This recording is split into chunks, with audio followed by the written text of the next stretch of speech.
How to enable automatic app updates on the Google Play Store. Hi everyone, welcome back to our channel. This is Rose and I'll guide you to enable automatic app updates on the Google Play Store. Without further ado, let's get started. Open Google Play Store app on your phone.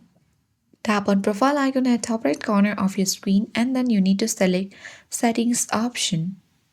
Now choose network preferences option and now tap on auto update apps.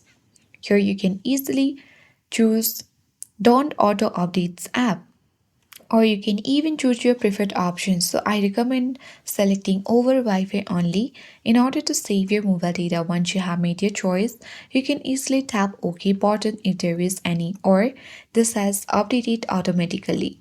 So you will always have the latest features and bug fixes without lifting a finger.